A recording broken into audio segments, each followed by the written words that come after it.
All right, welcome back to AM Live. During the break, I was asking Prof, did he just call Kenya underweight? We are told this is the gateway to the rest of Africa. We are the stabilizing factor in the region. The island in a sea of insecurity. No, first, if you want to measure success, you start by looking at where somebody started the race, so that you know what kind of speed they were at and why they reached where they were, and therefore you can make an objective, conclusion that these people have really achieved. My conclusion is that Kenya has managed to punch above its weight globally in diplomatic terms. And why? Because we have had a very pragmatic foreign policy, at least during the difficult Cold War era. After the Cold War, we have now asserted ourselves. It's the first time, I know we worked with the ambassador, it's the first time we drafted Kenya's foreign policy and put it in paper. And this was quite recent. Yeah, and, no, it was 2007. But, in the 2000s. But we adopted it in 2014. Yes. So it's officially adopted by 2014. But it is the draft that has been guiding us. That's why I talk about the draft. From 2007 all the way up to 2014, we followed that draft. So what does that mean? If you assess Kenya, and what do you know, if you want to be one of the top 7 leaders of the Communist Party of China, if to be admissible there, you have to have governed 110 million people for 10 years. So very few African leaders would qualify to the top 7 of the Chinese Communist or governing party. Now, because the population there is big, ours is small, it's just 50. Our land is small, and out of it, only 18% is arable, or rain-fed. So that means, and we don't have any recognizable mineral that, like Nigeria has oil, Algeria has oil, Egypt has oil, South Africa has gold and diamond. So what we have to show, it's our pragmatism. So when you look at the infrastructure we have, and the World Bank rating us as a middle income economy, we are the first in the history of mankind to be agrarian and to be at that level, because we just depend on agriculture and services. And foreign policy is driven by your financial muscle. So what is driving us? Our geography also has been favorable as the gateway to East Africa and so on. But most importantly, it's our governance, our pragmatism, particularly in foreign policy, has been very, very useful. So what does that mean? It means we are the pivotal nation in East and Central Africa, mediating peace in Congo. And this is not the first time we are doing this. We did this in the 1960s. We mediated the conflict between Kasavumbu and Lumumba, and thereafter. We have been to Namibia before. We are the people who brokered, the transition in Namibia. We brokered the transition in Zimbabwe in 1980. So this is not the first time. Meaning that there is something good we do about our diplomacy, which the rest of the world thinks it's working. Okay. We have been twice to the United Nations Security Council, and I'm sure we're going to get there. So there's something working. But there are some demons also in foreign policy, and I'm sure those are the ones that will be juicy. Those demons in our foreign policy are likely to be more. Let me ask Ambassador, and picking up on what Professor Kagwanja has talked about, this foreign policy that was adopted in 2014, many are asking themselves, what problems does this policy bring for Kenyan diplomats? And with the current regime, so much more has been handed over on the chests of diplomats who are representing Kenya globally. Well, thank you very much. I think Professor has done a good job in terms of summarizing what the policy has been. But let me provide the add-ons to plug the gaps. One, on 1st June 1963, the then Prime Minister Jomo Kenyatta pronounced that Kenya would adopt a non-aligned foreign policy. Why was that so?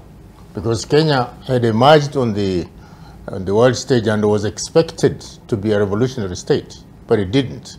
Kenyatta thought it was much better, and the other founding fathers, it was much better to have a pragmatic approach to both foreign policy as well as economic policy. So he declared that Kenya would adopt a non-aligned foreign policy.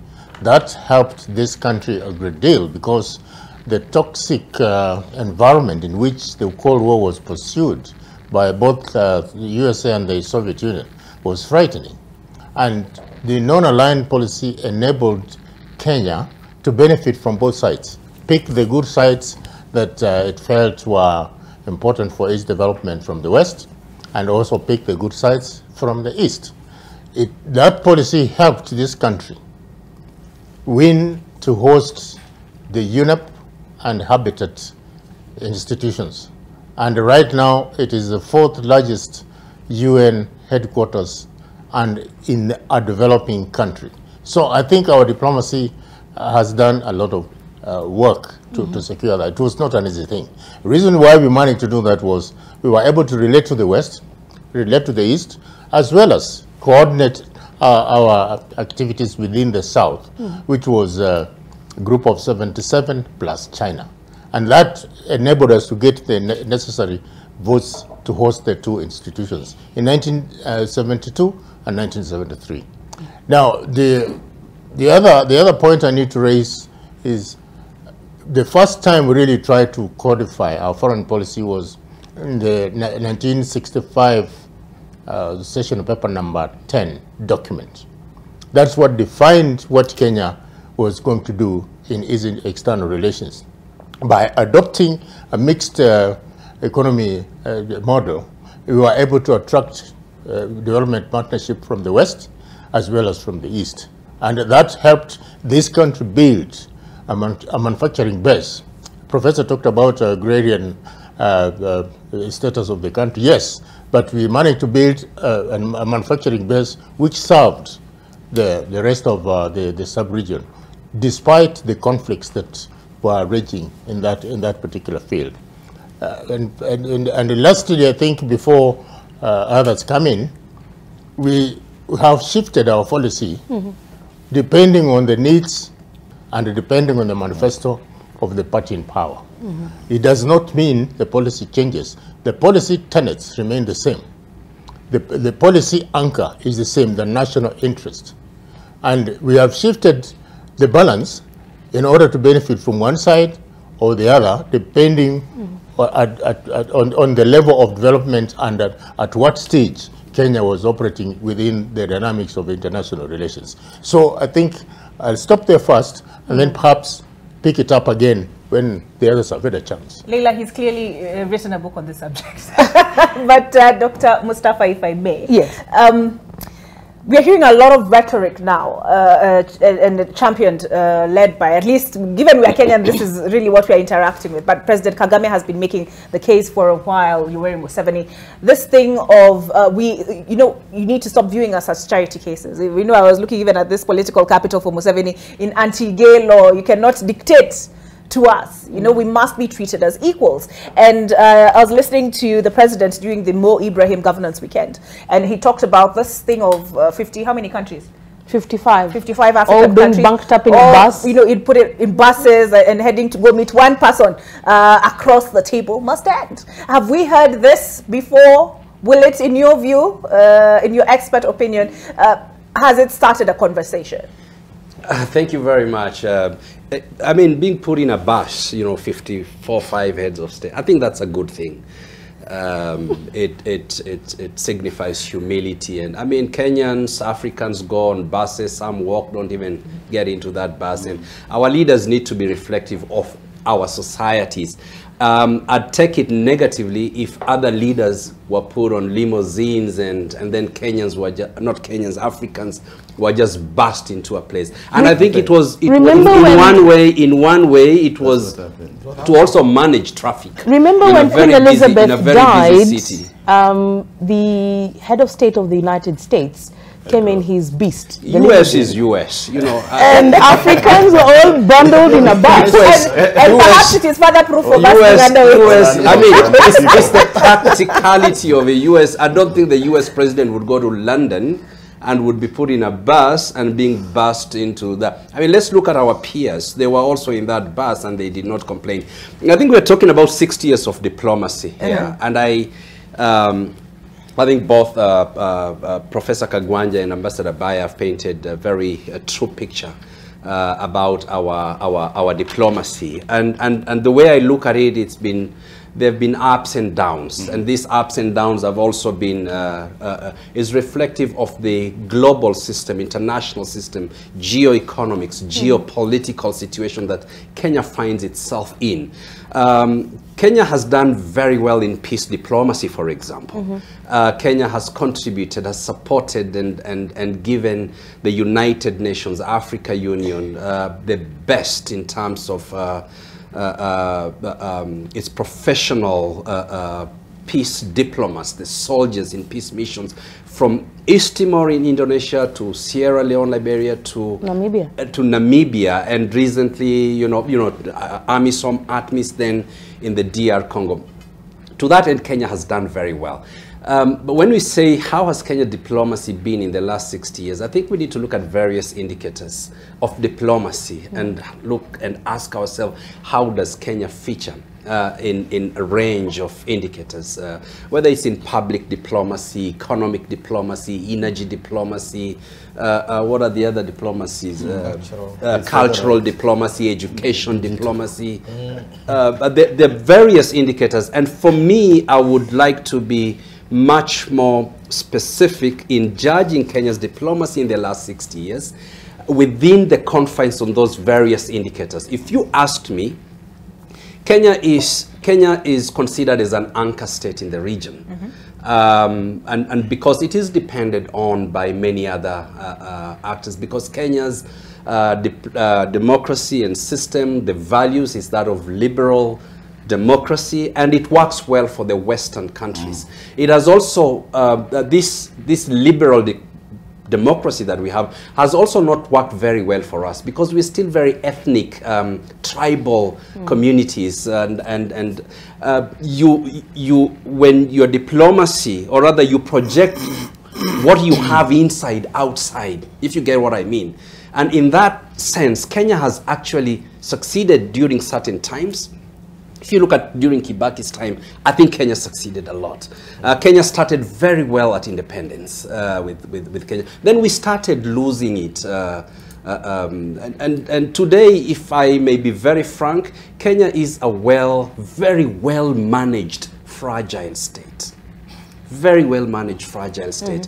And you know, look here, Tanzania is on its way to overtaking Kenya in the next 10, 15, 20 years. It is going to do that. Why? Because it got the macros right. You know, Nyerere put the country together fast. There is unity. But we are still, you know, I mean, look at our counties. Some counties are failing. And if 30 counties fail, then Kenya is going to fail. And so we still need to really work a lot. The quality of our diplomats that we send outside, you know, with all due respect, with all due respect, some of the diplomats that we send should not step out of Nairobi. I'm sure my good friend Ambassador Mbaya, who served Professor will agree with me. And I hope, I mean, this president, William Ruto, is a very hard-working, disciplined president, and I believe he's going to change that. There's some, you know, the people we send are the ones that go to represent us in those capitals, and I've actually observed some of them in many meetings that I attend. I work in the non-governmental sector, but there are certain times that we actually interact with. And I look at India. India has the finest diplomats. In fact, it's ranked #1 in the world in terms of diplomacy today in the global diplomacy index. They have very good diplomats, professionals, and they represent their countries well. You know, you look at some of our diplomats, you will be shocked at what, in the first place, the manner in which they were actually sent outside the country. And so while Professor here is very optimistic, and Ambassador also very optimistic, I think we could be doing a lot better. It's true we are punching above our way, and it's because few of those diplomats actually work.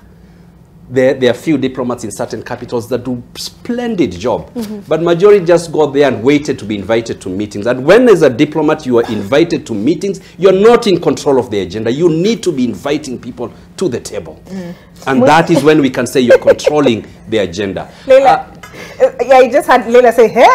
I'm itching to talk to Muliro because I've been to the region, and it's usually a nice thing to say I'm Kenyan. Kenya has had a big brother syndrome in the region for a very long time. Even Kenyans go out there and we perceive ourselves as sort of quote-unquote superior to the rest. Should we be listening to you guys and having a wake-up call? Should we now look into how we've been integrating with the rest of the region? We've really done well in terms of ensuring that the region is at peace. We are still doing it now. With Somalia and DRC, but like you've clearly brought out in this conversation, does Kenya really need to have a reality check and go back to the drawing board? Leila, thank you very much, especially for this topic. It's something we are working on, and I just want to stir the waters. More than they have already been. From what they have said. And with due respect, you know, I'm sitting next to my professor. He actually taught me during my PhD coursework. And he actually taught me technology and international relations. So, Prof, thank you. If I stir the waters, please hold your horses. Thank you. So, I would want to say this, actually, that just to, Doc, Mustafa, it's like, you know, 2 weeks ago, we hosted at GLOSEPS the cadets from India, and I learned something about the entire spectrum of foreign service management, the governance of foreign policy. How do people get into the service? And how do we select them? And these young people, you know, they told us they are 100. So they send 5 to Kenya. He's very right, actually. India is very good. We learned a lot. They sent 5 to Kenya and others in various countries to go first before they are sent to their posts. To go first, just observe and learn how India's diplomatic missions are run. Then they'll go back for 3 months and share the experiences with the rest from other parts of the world. And then for 1 year, they'll be taken to specific countries to learn native languages from native speakers. If you're going to a French country, then you'll be taken to France. If it is English, then in that manner, China, the rest. But then what does it tell us? How do you do it for Kenya? You pick Olive today because maybe she's your friend? You have a good name, Muliro, and they say, okay, we know your father, and then you're in the ministry. Next time we hear, you are serving in the foreign service. You contested, you wanted to be maybe a member of county assembly, and you supported the president's party, and you've lost. Next time we hear, you are our ambassador. So the process, as you have observed, is a challenge. But I want to stir this water in this manner, that 60 years of Kenya's foreign policy, we can say there has been some form of continuity and change. Even when my seniors talk about non-alignment at the beginning, during Jomo Kenyatta's time, can we call that really non-alignment? Even at home, the way it played. They say, and the Prof used to tell us that during the day, there was that talk, the way you said about Lumumba, he said, we have some leaders here. During the day, they sing the song of non-alignment, or you say we are neither east or west, we are looking forward. And at night, they are aligned. So Jomo Kenyatta was purely pro-West. If you look at that, you can look at even the process of his division with his deputy, Jaramogi. His vice president was closer to the east. And the only thing that Jomo Kenyatta allowed was the construction of a Russian hospital, now Jaramogi Oginga Odinga teaching and referral.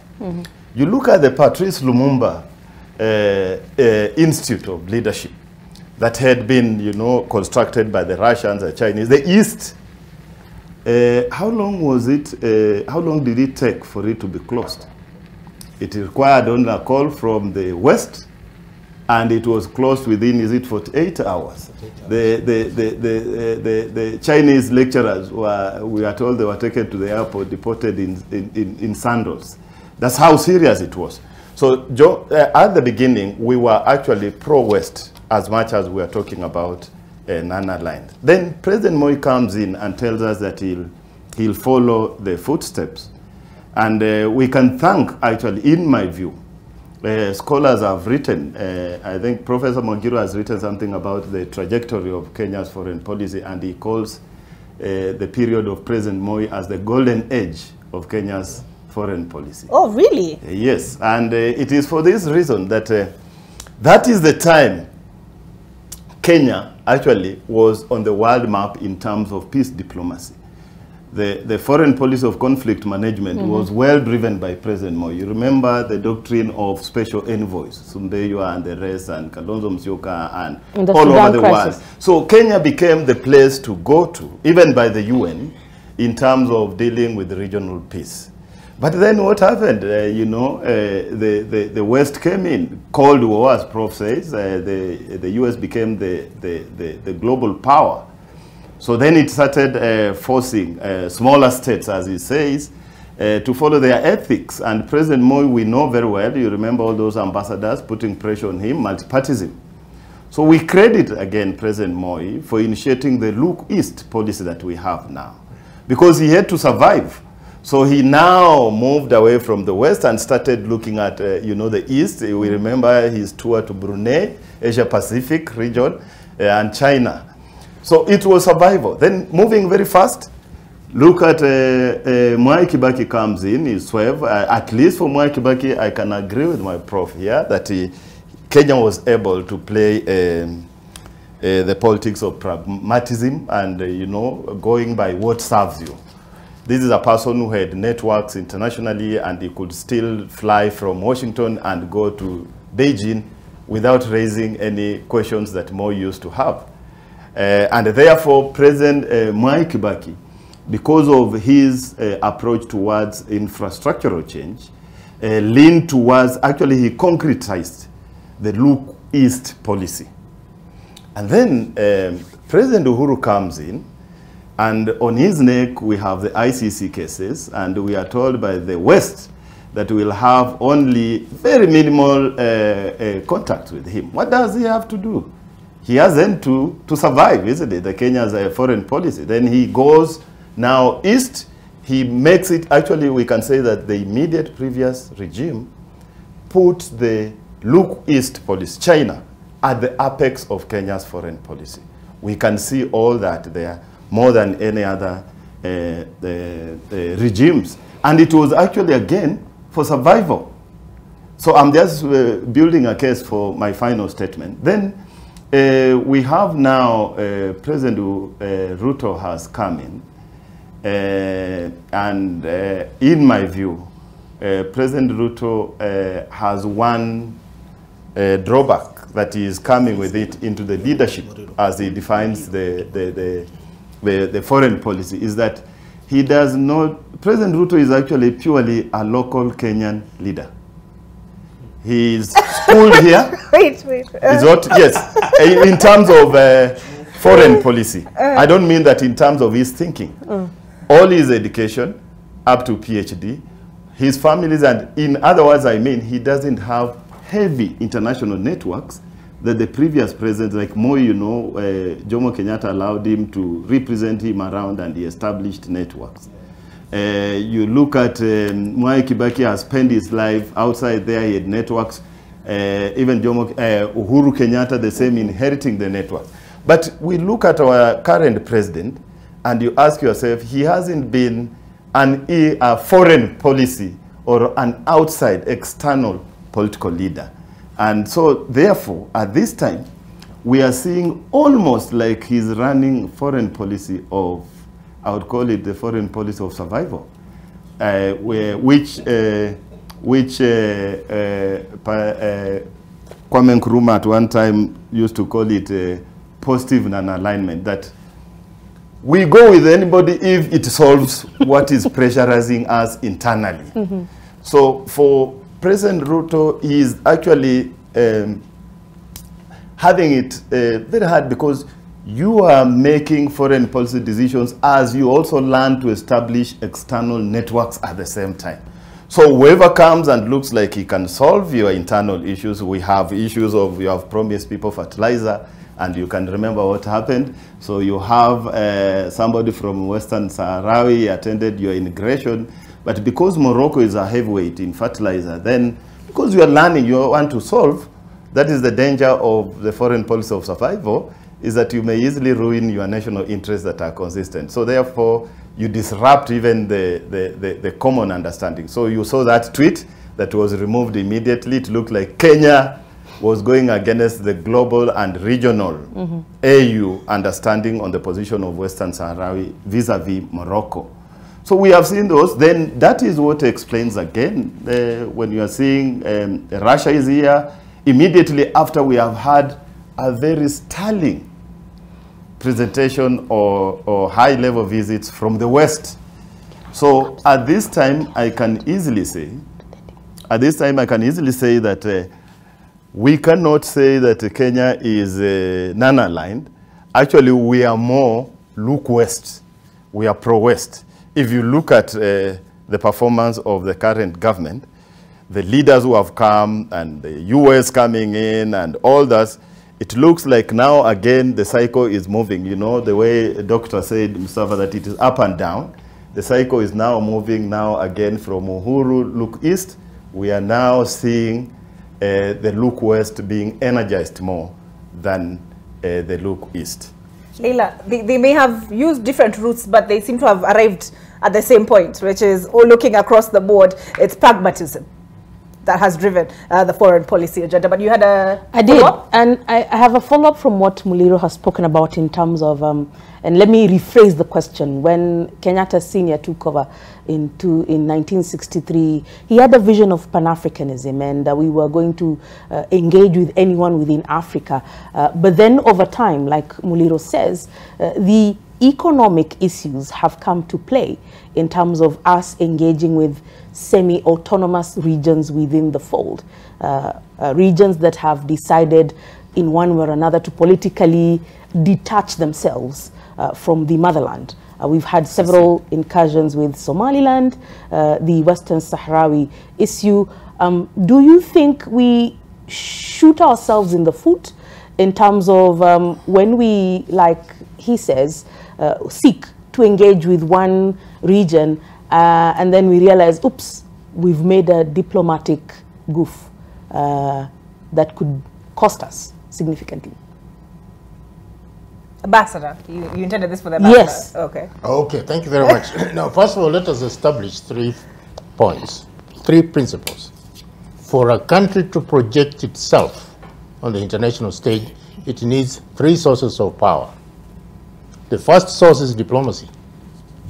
The second source is economy. The third source is military. And military, I'm talking about preparedness.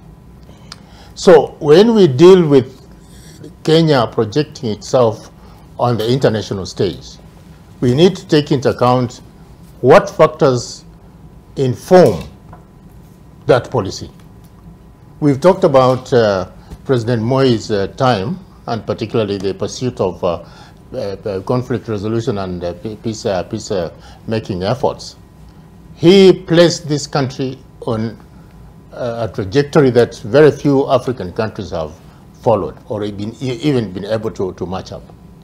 And I think Kenya was respected. That's how we were able to deal with the Sudan problem. That's how we were able to deal with the Somali problem. If you remember, there was a time Somali had the president and parliament in Kenya. Until I remember President Kibaki asking me, I was a PS then, said, look, I have a whole day. Let us make sure the president relocates to Mogadishu. And that but was where Hassan was he going Sheikh to go to in Mogadishu? his first term. Yeah. So there are all those dynamics that you have to take into account. However, if we trace our foreign policy from Moi to Kibaki, Kibaki focused himself on the economic revival of this country. And that created the base on which our foreign service was expanded. We actually ventured into areas, regions that we had not sent diplomats before.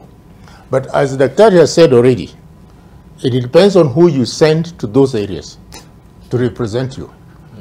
We need to have, and I think as a national call, we need to have a situation where you focus on training your diplomats. It took me 4 years after joining Foreign Affairs to be trained and to be posted out. Now, people get into the foreign ministry and they're posted out within 2 months when they know nothing or next to nothing. So you need the training, you need the career cadre, you need also to balance politically, because the president has a right to appoint whoever he chooses. But you need to have a percentage of representatives who come from the career sector. And career diplomats will give you 2 advantages. One, they understand the ropes, they're able to interact, they have been trained, and they know how to gather information which you require to base other policies on. If it is economic, if it is whatever it is. If it is strategic, you need those kind of people. The political appointees don't give you that advantage. The second advantage career diplomats give you is the understanding of how a diplomacy works internationally.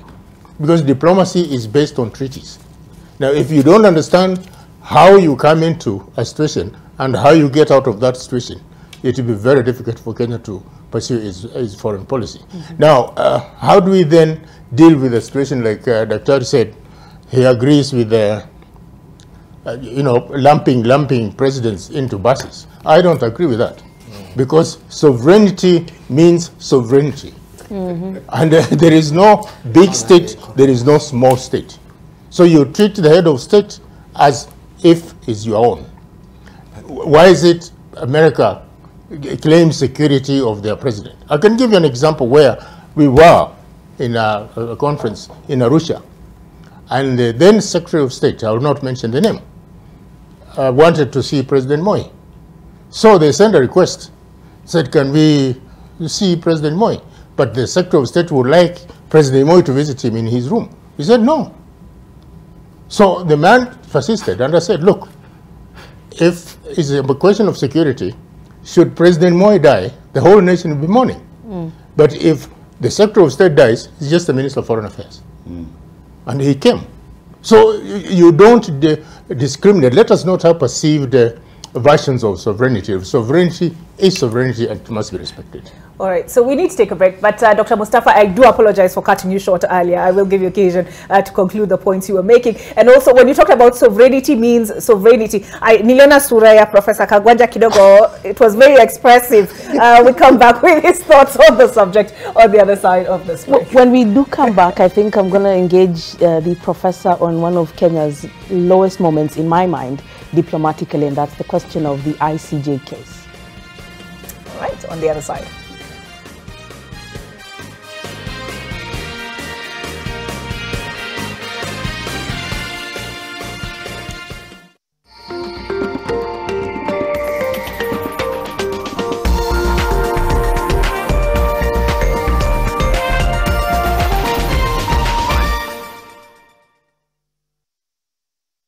Dad, what made you decide to become a doctor?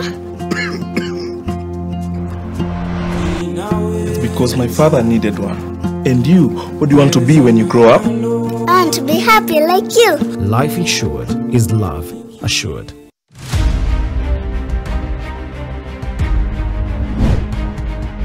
Oya, niaje wazee watu wangu wa power, DJ Mwapa hivi kama kawaida. You know how we do it kwenye radio yako 96.3 Nation FM, where good music lives. DJ Mo, DJ Kamuzi alongside MC Jawochi, the host with the most. I'll see you. DJ Kamuzi, the musical chef. She wants to be like.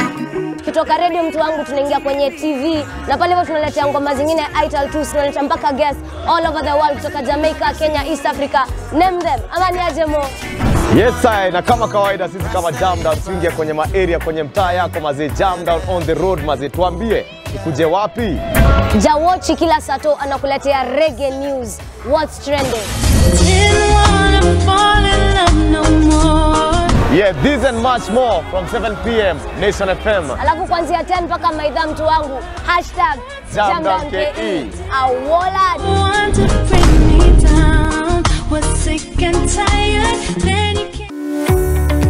9 out of 10 lung cancer deaths are caused by first-hand or second-hand tobacco smoking. The first cigarette I smoked in 1971.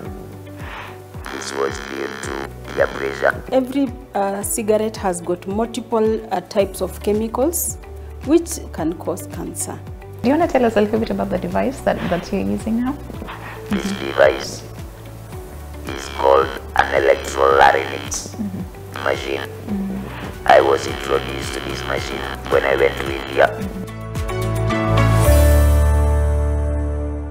How do you keep your toilets clean? I use normal detergent and bleach for washing. The detergent and bleach cleanless can leave behind yellowness, rust, and germs. Harpic's 10 times better cleaning compared to regular detergents and bleach, and kills 99.9% illness-causing germs in your toilet, including the COVID-19 virus. It's your lies that killed everything. Lube, I already explained it to you. Tell me how else can I tell you about jail? I didn't want to lose you. A criminal and a liar will always and forever stay a criminal and a liar. A wonderful husband, a cozy home, a rich life, and soon you'll have a baby.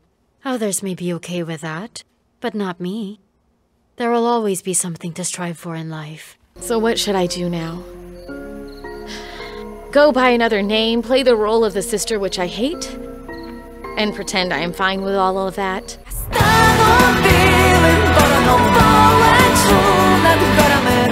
2 out of 3 Kenyan parents felt that they don't spend enough quality time with their kids.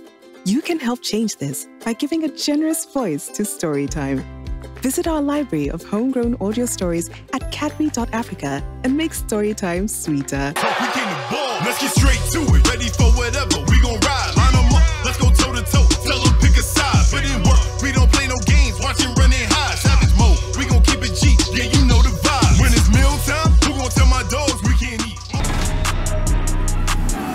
Oh yeah. Yeah. I'm a threat.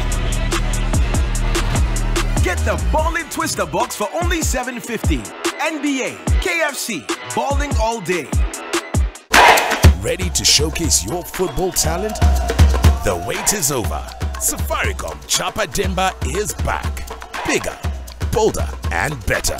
Safaricom is on the hunt for the next big footballing sensation. Register your team. Visit chapadimba.safaricom.co.ke and you too can be the next football star. Cheza kama wewe.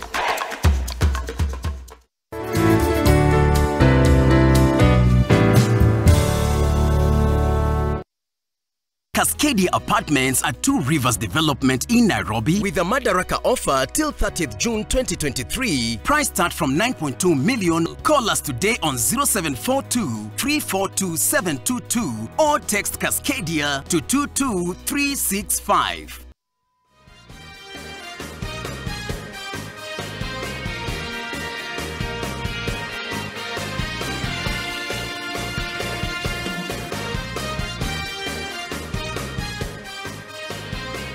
All right, we're back with AM Live and Leila Mohammed. I have to be honest, I've never enjoyed a conversation. Actually, I never thought I would enjoy a conversation about foreign affairs. Don't you think diplomacy is just a beautiful subject? But Dr. Mustafa, I had cut you short earlier. Yeah, thank you. First of all, let me just to continue with my point. There's been ups and downs in Kenya's diplomacy, and there have been those golden moments in Kenya's diplomacy, and I look at peace diplomacy especially as the golden moments for Kenya. And this is as a result of a very close collaboration between the Ministry of Defense, Ministry of Foreign Affairs, and I don't know which other ministry there, but they've done a splendid job. Then there are those times where we have not really, we've not been very effective. And there are those moments. We talk of neutrality. There's nothing like neutrality in foreign policy, in international relations. It's you're either for something or you don't stand for anything. You can be impartial And that's a value in international relations. Neutrality doesn't work. These whole discussions about non-aligned movements, they are deeper conversations and processes even within the non-aligned movement. And so we can't say we are non-aligned, but we are actually engaging with, we are supporting this, we are supporting that. So Kenya has been actually accused in the past of going against some of the Africa Union agreements. Has not really been, yes it has, and not non-aligned. This has been in the past. It has. We'll give examples, I hope, in the course of this program. I wish we had 5 hours to discuss this. We'll give it's a lot, I know it's a lot. I want to speak, Ambassador, to talk about three, for you to project yourself, you need to establish yourself. Kenya, fortunately, was an established economic power long ago. As soon as it gained independence, actually, the founding father, Kenyatta, did a lot. And so the three centers of power, Ambassador talked about, diplomacy, economy, and military. I'd add the fourth center of power, and that is information. So most countries, most states are focusing a lot on not just the three traditional sources of power of military, economy, and diplomacy, but also information. The theaters even in military has expanded beyond land, sea, and air to the cyberspace and the outer space. And so you can see the Chinese are able to now get the hypersonic weapons that gets out of the earth, into the outer space and gets its way back onto the earth. So and the US is militarizing the outer space. Russia is trying to do the same. There are a few other countries that are trying to do this. So that then becomes also another source of power with information, and that's where we move, add another element. So the sharp power. Sharp power is about, Professor Kagwanja likes talking about sharp power. We have the hard power, that is the military power, and economic sanctions that constitute the hard power. Kenya has very good military, and that's why it's able to send its troops, including to the DR Congo. There might be a lot of noises, but that's nonsense. KDF is doing a splendid job wherever it actually goes. Then Can I ask a question? Yeah, please go ahead. I'm sorry. And Leila, please don't. I'm still waiting to hear what sharp power is about. Let me ask, in terms of how Kenya has undertaken its military diplomacy, we did well in Namibia. We've done a lot of work around Somalia. But when you talk about DRC, DRC is a very unique animal, and they eat from within. ECRAF has had so many challenges from the day we landed in November. They are surviving by the skin of their teeth. Now that they've been extended to September 2023, they did not even want a second Kenyan general to be force commander. And Kinshasa is walking on eggshells in terms of the ECRAF mission, because it's ideally Kenya-led. What do you think about that? Yeah, and first of all, with regard to DRC, I think Kenya has done a good job. DRC, Kinshasa, is being very impatient to get results. I mean, ECRAF cannot get results in 6 months in a place where MONUSCO with 55,000 plus troops has failed for the last 40 years? 60 years. I mean, Kenya should not be expected in 6 months to ensure that a place that is the wild east of the DR Congo and they need to give Kenya time. And militaries don't just get into a place, and they have to plan, and they need to be sure of what they're doing. So I think people, particularly the political leaders in Kinshasa, are really jumping the gun here. They don't expect Kenya to just go and fight M23. There are a lot of discussions, I believe, between Nairobi and Kigali and Pretoria and Addis Ababa. It's a very delicate process, and Kinshasa needs to give Kenya time to actually do that job. With the hard powers talking about, which Kenya is, by the way, now deploying in DR Congo. Economic sanction also fall within that category of hard power. Then there's the soft power, which is persuasion. That is the work of the diplomats. And that is the one that is always deployed first. It's the first line of defense for any country. Diplomats are. When diplomacy fails, then it's the hard power that comes in. And therefore, we need to have the finest diplomats, like Ambassador here who was retired, who should be training our diplomats to be finer, to sell Kenya and to represent Kenya. Then there is the smart, the smart power. Oh, That's a third element, which is a combination of hard power and soft power. Then the sharp power that depends on, focuses on, is driven by information, the fourth center of power. It's about, it's being out there in the digital world. The deep fakes, the fake news, the propaganda, disinformation, misinformation that we all hear. Ukraine, you as journalists, by the way, I can tell you, you are getting 20% of truth that is coming out of Ukraine and Russia. The water is so muddy there that you don't even know what's going on. And so even us who are not journalists, we have to struggle as scholars to get what is the correct picture, what is going on in Ukraine. There's that 80% that is muddied, and that's where information comes in. It's about manipulation. Sharp power is manipulation of hard, soft, and smart power. And there are countries that are so good at that. And we also need to get good at that, at sharp power. It's not just about manipulation, it's also about presenting ourselves in a sharper way and delivering the goods that our diplomats should be delivering. So Kenya has done a lot. Kenya is constructing, the Konza City. And I believe that Konza City will not just be a Konza City of technology, that there will be a kind of engagements with the Ministry of Foreign Affairs, the military, the various ministries, so that it also becomes one of the ways, just as American Silicon Valley did in giving rise to that sharp power, that Kenya is going to do the same in the region. And I think there's a lot of promise in Kenya.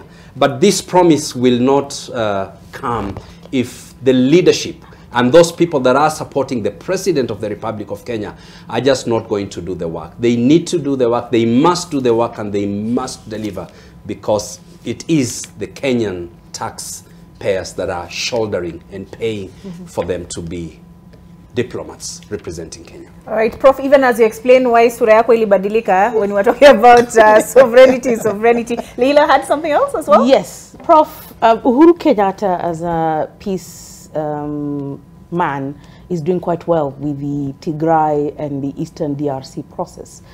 But at one particular moment in his presidency, I kind of feel as a Kenyan, he let us down when we had to literally fight for our heart and soul with Somalia.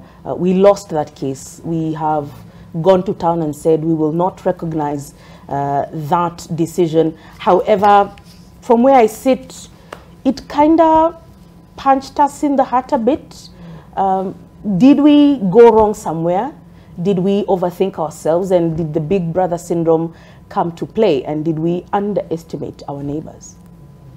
On sovereignty, before I come to the scorecard for Uhuru Kenyatta, I mean, I recommend, and I'm sure Ambassador Baya would agree with me, that we export out Dr. Mustafa to Tanzania. He's too Tanzafiri. Too much love for Tanzania to our comfort. But Mama has made us love Tanzania afresh. The? Mama has made us love Tanzania afresh. I think that was before. I think now that they are coming and competing with us, we need to be really, put our act together. I love Tanzania. You see, he's even more Tanzafiri. but I know the Tanzafiri, my life. No, I have no. I mean, let me tell you the truth. As a president of the mighty Republic of Kenya, I will not be bashed. I will not agree. I would do like the way the Ethiopian president did, Sarawak. Sarawak said, over my dead body, I'm not going to enter a bus. I read, Ethiopia, the Federal Republic of Ethiopia. And she never got into that damn bus. So again, it's how you're willing to defend the sovereignty of your country and project yourself. And many a times, Ambassador Muthaura, because I worked under him at the time, had to stand up against Kofi Annan. Said, oh, I'm inviting President Kibaki to Geneva with Raila Odinga to go and talk about this in mediation and all. I said, the president is not going to Geneva. He's going to be here in Kenya. We plan his visits. You don't. You know, sovereignty is something you defend, and that's a battle line. It's not a negotiation. Sovereignty is a battle line. You breach it, it's war. That's why the military is there, basically to define our territorial boundaries and so on. Let me come to now the Somalia. I think last week I wrote something about global Somalia. And one of my friends, Ambassador Afe, I said, Prof, this is new. It is because we are not observing how Somalia is changing. The old Somalia was inward-looking about the so-called lost territories, or what they call missing lands. And the missing lands were Djibouti, Ethiopia, and Kenya, northern Kenya, or northeastern Kenya. And therefore, they were more inward-looking, want to create this greater Somalia, and so on. Now, after 1991, that has changed completely. Somalia want basically to be not just part of the world, but the dominating part of the third world. That's why now, yesterday they entered the East African community. Somalia is now almost, part of the East African community. Here, the Somali literally are in our security docket, justifiably. You cannot say that because all of them have huge experience in their areas of performance. In Tanzania, we have the Minister for Agriculture is Somali. In Ethiopia, the Minister of Finance and so on is Somali, and so on. And in Kenya, here you can mention quite a number. Now, when you go to countries like the US, you find they're even in Congress or in Senate. So what are we saying? From inward-looking to outward-looking. And has Kenya's diplomacy adjusted itself to dealing with the new global Somalia? When Farmajo came, he did not come from Nairobi. He came straight from Washington. New York. and went here, did some campaign in Sri, moved to Ogaden area of Ethiopia, did some campaign, and then went home. And he changed the whole diplomacy of the region in his own favor. Because of who he thought was a threat. And he thought Kenya was a threat, justifiably, because he's a Marehan and believes that Kenya is aligning itself to the Ogadeni to fight the Marehan in Jubaland. So for him, it was that narrow. It's clan. And you're beating our clan, therefore we are going to beat you as well. You are allying yourselves with our enemies, as it were. So in a sense, I think Kenya needs to be more nuanced in terms of dealing with the specifics. You asked the question about Congo. Are we doing the right things in Congo? I don't think so, because the Congo war is not about M23 and so on. It's about Rwanda. It's about Uganda. And this is what led to what was called the Africa's Third World War, where Angola, Zambia, Zimbabwe, Uganda, Rwanda, Burundi, Tanzania, all of them were in Congo fighting. Now, so if you're going to take your military to this kind of a country, who do you define as the enemy? Where do you shoot? No, Rwanda would be very careful. If you shoot M23, you're shooting at them. In Kigali, Kinshasa, want you to shoot and want you to shoot M23. So how do you go in? That general understanding is what is requiring very, very nuanced kind of diplomacy. And what we are gathering and what we know, I am sure Ambassador Baya and myself worked on this Foreign Policy and Foreign Service Institute. We need to train our foreign policy strategists so that we don't get our boys and girls to battle zones when you don't know who the enemy is. You don't go to a place when you don't know who the enemy is. So in that regard, I would say that in Somalia, we pulled back. We did well. Those who know behind the curtains, we were very assertive in terms of who succeeds Farmajo. and that itself helped a lot to stabilize. That's why you no longer hear about these diplomatic tips. But in terms of the ICJ, I kind of feel Farmajo got a step ahead of Kenya when Kenya refused to go and plead its case. And I think we assumed that the international community would back us. They didn't, and Somalia won.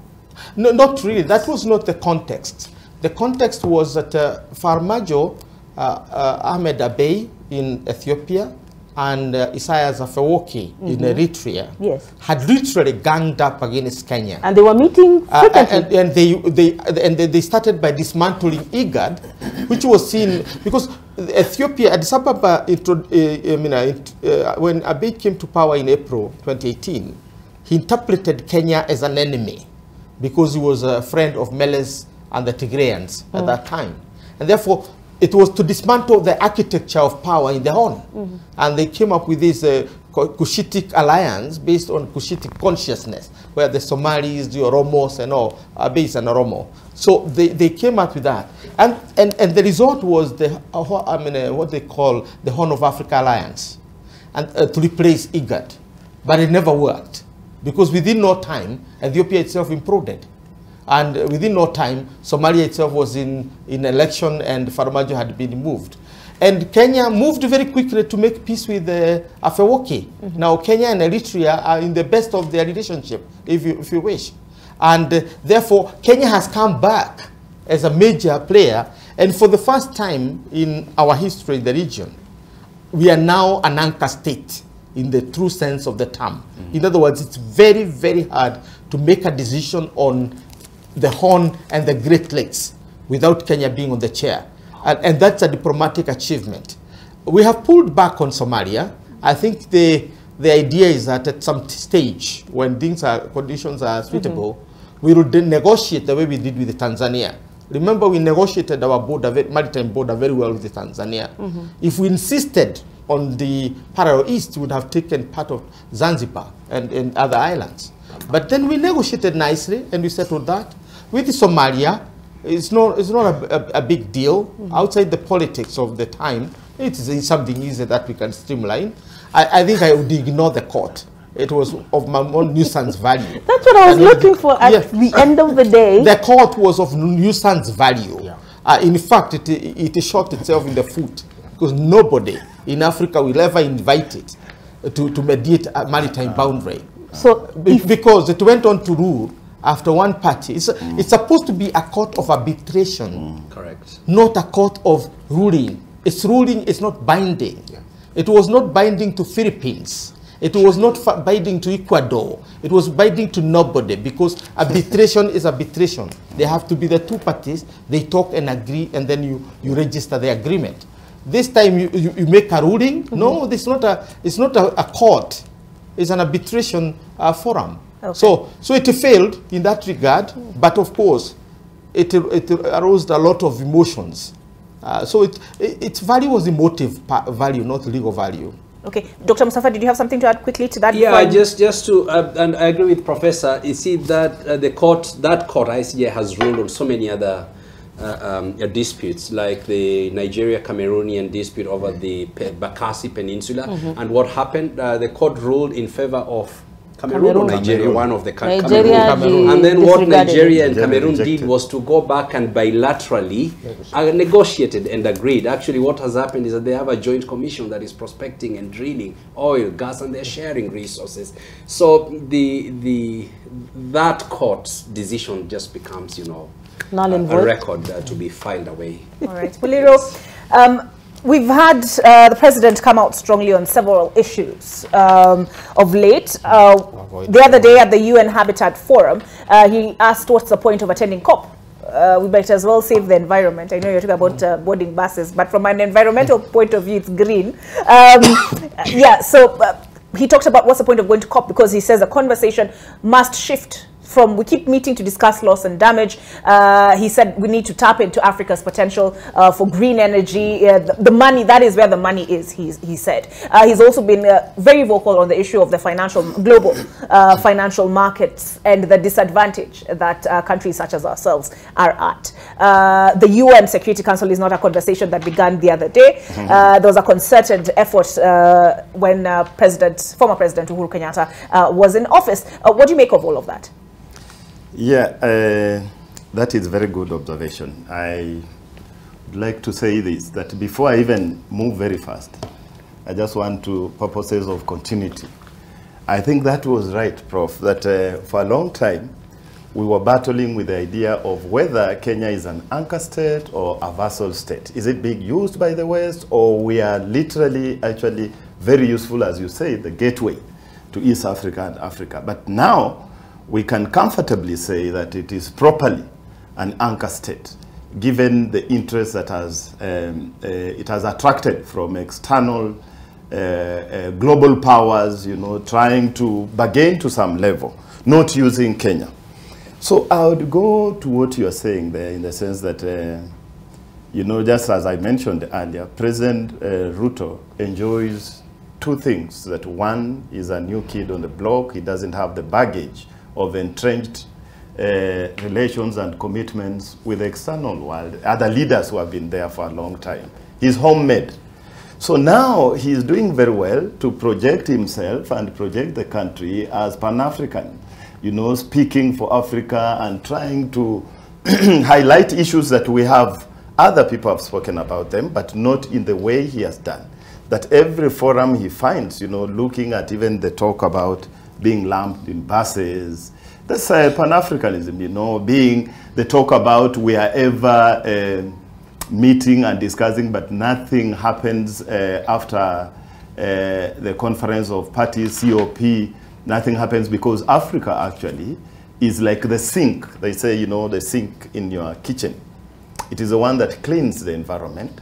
We do not pollute, but the pollutants actually do not suffer the effects of environmental backlash in that case. So President Ruto, I think, is doing very well in the sense that he's carrying two things. One, he's carrying just a continuity of what President Uhuru did, that when you come in as a new person and you want to project your country, the first point of level is mobilize Pan-Africanism through the AU. And he's doing that, and you could hear, even when he was in Botswana, there were indicators that you should be now the spokesperson of the African group internationally.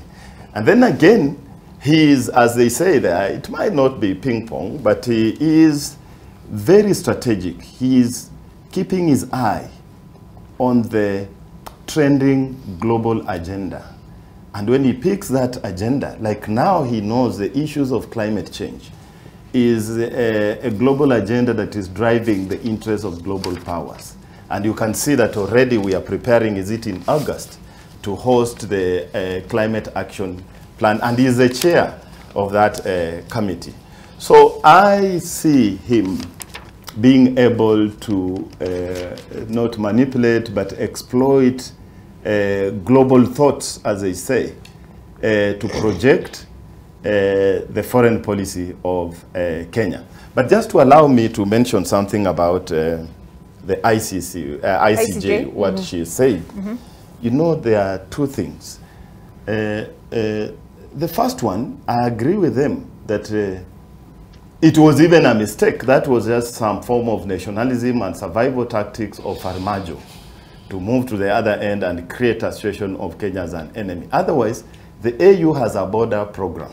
Correct. And this program has, even up to now, they had a very ambitious projection that by 2017, they will have delineated all the controversial borders in Africa. Remember, we just adopted, as they say, the borders given to us by the colonialists, which were flawed and arbitrary.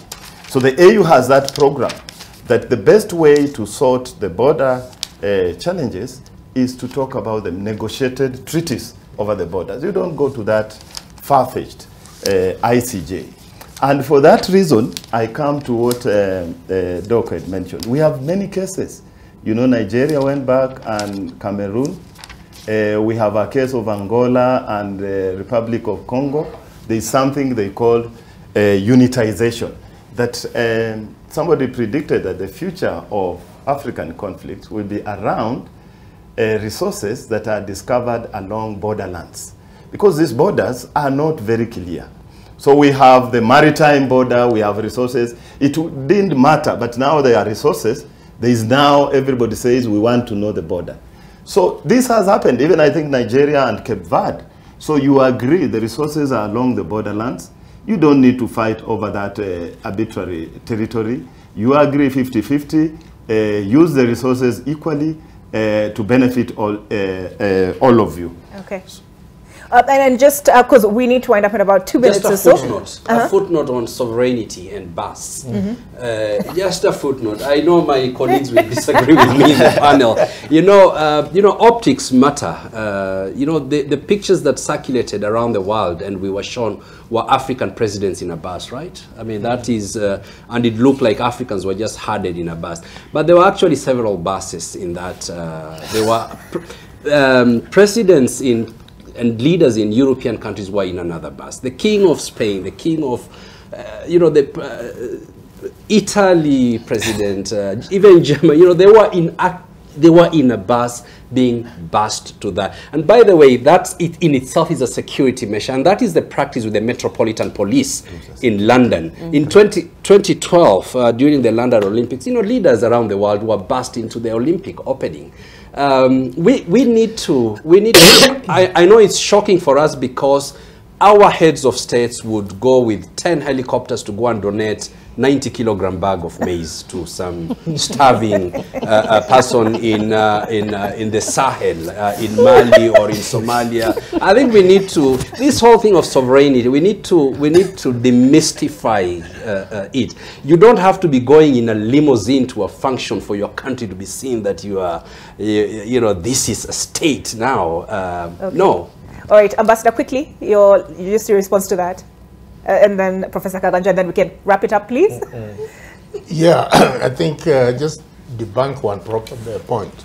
One, it has been claimed that non-alignment policy is not a good policy. Let me remind your viewers, non-alignment stems from foreign policy being a strategy by which a state manages its international relations. Now, if it is a strategy, how do you get to manage that international relations? Are you going to get your head chopped off because you think you're strong enough and therefore you can bulldoze everybody? No. So you need to strategize on how to get your things done. Okay. I was very surprised last year when Kenya spoke very strongly against Russia in the United Nations Security Council. I don't think it was necessary. It was not warranted. We have a policy of non-alignment, and that policy enables us to abstain on contentious issues. Abstention means you maintain friendship both sides. And that's what we should have done. I don't know why Kenya did that. But we were at a place where we were part of the elite Security Council, and when Ambassador Kimani was making that statement, it was really heavy based on where we were at that time. It was, and he used very, very strong words. Yeah, it was very irredentism and all those things. It shouldn't go to that level. We need to manage our relations to be able to get the best out of it. Right. And as a result, we are caught up in this sanctions thing against Russia. We are suffering, and yet it is the policy of the United States. It's not our policy. Okay. So we need to find a way in which we can actually define ourselves and how we can get out of all those things. Professor Kagwanja, sorry, I have to wrap up, Amanda. Okay. Immense pressure. I think one of the things we need to do to move our foreign policy forward is to go back to the debates on the 60s about sessional paper number 10 of 1965. The reason being, we need to get ideological harmony. Because here we are mixing market economies and socialist economies, talking about housing the people and at the same time people housing themselves, the cooperatives and other things and all. So, and that is basically influencing the way we borrow money from outside the country, the way we procure resources from our friends. We need ideological harmony in this country. We committed ourselves to a market economy. Let us remain as such. And therefore, if we're intervening on behalf of our poor, then we know this is the policy we are having. Our foreign policy, therefore, is very clear that everybody who is championing a free market, you know, it is whether they are communist or socialist, China is championing a market economy.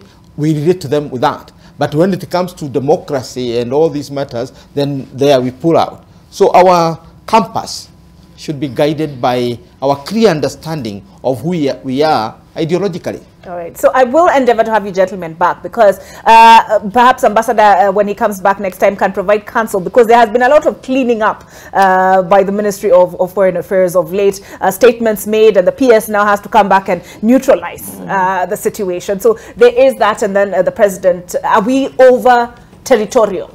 Some of these issues came up during as an African Union. The President used the word stupid, I think, with reference to waiting for 85 million euros from the EU.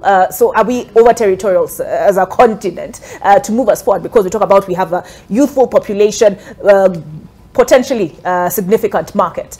So have we disadvantaged ourselves? Leila Mohammed, perhaps you can remind us again who our panelists have been and wrap up? Well, we've been talking about Kenya's 60 years of foreign relations. Where does independent Kenya stand? And I think the conversation now is looking at Kenya post 60, in the next 60 years. We've been speaking to Professor Peter Kagwanja, the CEO, Africa Policy Institute, Dr. Mustafa Ali, the chair, Horn International Institute for Strategic Studies, Nasongo Muliro. And my mother is actually asking, are you connected to the late Masinde Muliro?